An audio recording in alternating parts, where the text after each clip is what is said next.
ये लो, ये पानी पियो और अपना रोजा तोड़ो। मैम, आपने कैसे बातें कर रही हैं?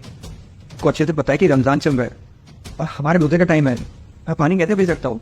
बट ये हमारा टास्क है, जब तुम ये पानी पियोगे तभी हम आपका प्रमोशन करेंगे। अब सोच लो। देखिए मैम, अगर आपको मुझे टास्क दे रही है तो कोई दूसरा टास्क दे दीजिए जो मैं कर सकूँ। आप अच्छे से जानती है टास्क तो मैं कर ही नहीं सकता, फिर आप मुझे टास्क क्यों दे रही है? अच्छा, बॉस तुम हो या मैं हूँ? इस कंपनी की बॉस मैं हूँ और मुझे क्या टास्क देना है क्या नहीं ये मुझे डिसाइड करना होगा, ना कि तुम। देखिए मैम, आप अच्छे से जानती है कि कुछ भी हो जाए बट मैं अपना रोजा नहीं तोड़ सकता। और मैम, आप अच्छे से जानती है कि मैंने इस कंपनी पर दिन रात मेहनत की है। इस कंपनी को आगे पहुंचाने में मैंने भी बहुत मेहनत की है, तो आप मुझे ऐसा टास्क दे क्यों रही है जो मैं कंप्लीट कर ही नहीं सकता? एक्सक्यूज मी मिस्टर, पहली बात, तुमने इस कंपनी के लिए मेहनत की है तो वो कोई फ्री में नहीं की है। मैं तुम्हारी मेहनत के पैसे देती हूँ, सैलरी देती हूँ मैं तुम्हें। और वैसे भी छोटा सा ही तो काम है, तुम्हें बस ये पानी पीना है और अपना प्रमोशन करवाना है। सॉरी मैम, बट मैं नहीं कर सकता। एक छोटी सी प्रमोशन के लिए मैं अपना रोजा तोड़ दूं? कभी नहीं। ओके, मैं समझ गई। तो तुम्हें ये छोटा मोटा प्रमोशन नहीं चाहिए, शायद तुम्हें बड़ा प्रमोशन चाहिए, इसलिए तुम ये पानी नहीं पी रहे हो, है ना? आप मुझे भले इस कंपनी का मालिक क्यों न बना दे या मुझे आप करोड़ों रुपए क्यों न दे दे, मैं पैसों के लिए और प्रमोशन के लिए कभी भी अपना रोजा नहीं तोड़ सकता। अपने ईमान के साथ कभी भी गद्दारी नहीं कर सकता। मैं जानती हूँ तुमने मेरे कंपनी के लिए बहुत मेहनत की है, तभी तो मैं तुम्हें ये ऑफर दे रही हूँ। थोड़ा दिमाग लगा के सोचो, अब तक तुम इन वर्कर्स के नीचे काम करते आए हो। अगर तुम ये पानी पियोगे तो तुम्हें डबल सैलरी मिलेगी और तुम्हें ये छोटा मोटा काम भी नहीं करना पड़ेगा। देखिए मैम, मेरा प्रोफेशन नाम दोबारा मिल जाएगा और मैं अपने बारे में अच्छे से जानता हूँ। मैं इतना मेहनती इंसान हूँ और इतना काबिल इंसान हूँ, अपनी मेहनत से दोबारा प्रमोशन पा सकता हूँ। लेकिन अगर इस तरह मुझे प्रमोशन मिलेगा, इस तरह मेरे को आगे बढ़ना होगा, तो मैं कभी नहीं बढ़ूंगा। आप अपने पानी के गिलास अपने पास रखिए, मुझे कोई प्रमोशन नहीं चाहिए। मैं वैसे फिर से काम कर सकता हूँ। और हाँ, अगर आपको मुझे काम से निकाला है तो क्या दीजिए, मैं छोड़ के चले जाऊंगा, लेकिन मैं इस तरह से अपना प्रमोशन नहीं लूंगा। अरे तुम इतना परेशान क्यों हो रहे हो? तुम्हें कौन ही देख रहा है? तुम नहीं जानते यहाँ पे सिर्फ तुम और मैं हूँ। और वैसे भी एक थोड़ा सा पानी पीकर तुम्हारा प्रमोशन हो जाएगा। थोड़ा दिमाग लगा के तो सोचो। देखिए मैडम, मैं अच्छे से जानता हूँ कि यहाँ पे मेरे और आपके अलावा कोई नहीं है और कोई भी नहीं दिख रहा है। यहाँ भले मैं पानी क्यों ना पी, किसी को कुछ पता नहीं चलेगा कि मैंने अपना रोजा तोड़ दिया, लेकिन मेरा खुदा वो तो मुझे देख रहा है ना। अरे उसकी नजर हम सब पे हमेशा रहती है। 24 घंटा वो हमारे कर्मों को देखते हैं, उनके पास हमारा हर एक लेखा जोखा रहता है। अरे आगे चल के मैं अक्टूबर वाले को क्या जवाब दूंगा कि मैंने अपने प्रमोशन के लिए, चंद पैसों के लिए, अपनी सैलरी डबल होने के लिए रोजा तोड़ दिया? बिल्कुल नहीं, ये मैं कभी नहीं कर सकता। तो तुम नहीं जानते कि तुम अपने हाथ से कितना बड़ा मौका गवा रहे हो। अरे तुम्हें करना ही क्या है, बस इस पानी को पीना है, फिर इसके बाद तुम्हारी किस्मत बदल जाएगी। किस्मत तो ऊपर वाला देखता है।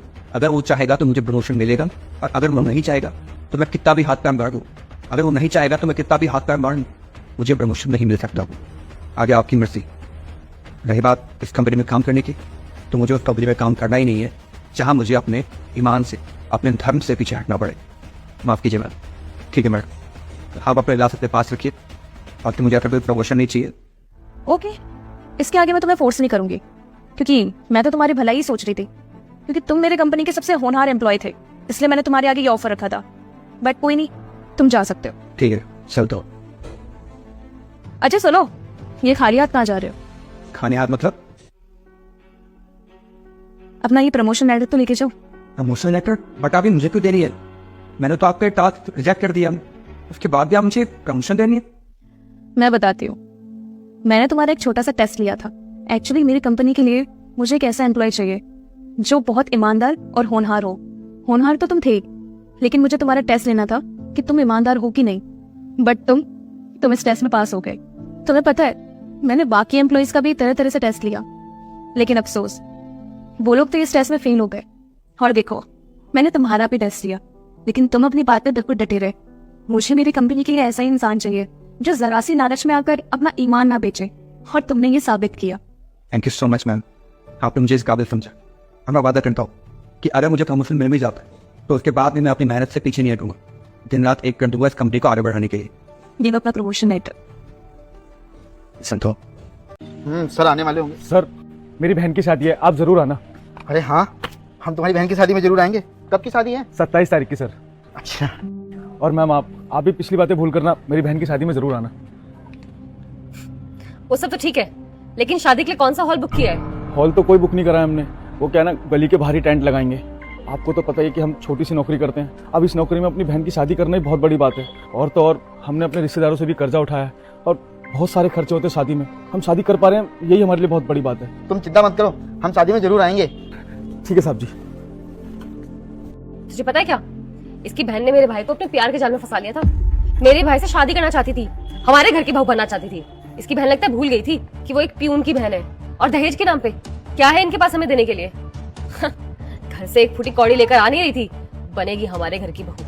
और मैं ना इसकी शादी में कोई जाने वाली नहीं हूँ। वैसे भी मुझे सड़क पे बैठे खाना खाने की कोई आदत नहीं है। किसी के हाथ 200 रुपए का शगुन भिजवा दूंगी, वही काफी है इसके लिए। तो श्री, तुम्हारी सोच बिल्कुल गलत है। याद रखना, जब भी कोई अमीर आदमी किसी गरीब लड़की का हाथ थामता है, उससे शादी करता है, वो भी बिना दहेज लिए, तो भगवान उसकी इस नियत को देख के बहुत खुश होता है। और वहीं कोई अमीर आदमी किसी गरीब लड़की का रिश्ता ठुकराता है या उसका दिल तोड़ता है, उससे दहेज की उपेक्षा रखता है ना, तो भगवान उससे ना खुश नहीं होता है। बस मैं तो यही कहना चाहूंगा, तुम्हें अपनी सोच बदलने की जरूरत है। हेलो, ये भी पता नहीं कैसी कैसी बातें करता है। अरे इतना ये तो अपनी बहन से शादी करा ले इसकी।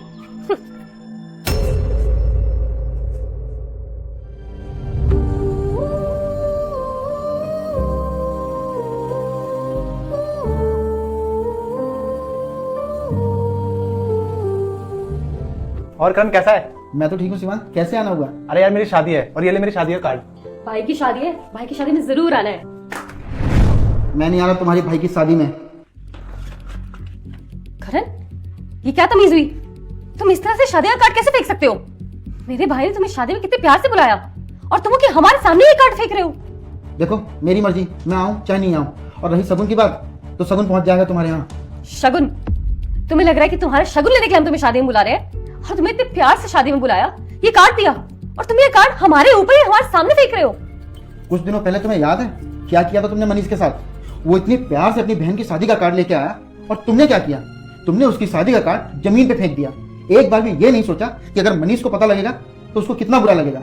जब तुमने वो कार्ड फेंका था ना, वो कार्ड उसके पैरों में जाके गिरा था। जरा भी अंदाजा है तुम्हें उसके दिल पे क्या बीत रही होगी? और मैंने तो तुम्हारा कार्ड सिर्फ टेबल पे फेंका, तब तुम्हें इतना बुरा लग रहा है। श्री, कभी भी कुछ बोलने से पहले ना हमें 100 बार सोचना चाहिए। और माफ करना शिवांग, मेरा इरादा तुम्हारा दिल दुखाने का नहीं था।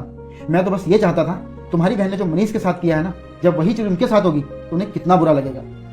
लव, दो अपनी शादी का कार्ड।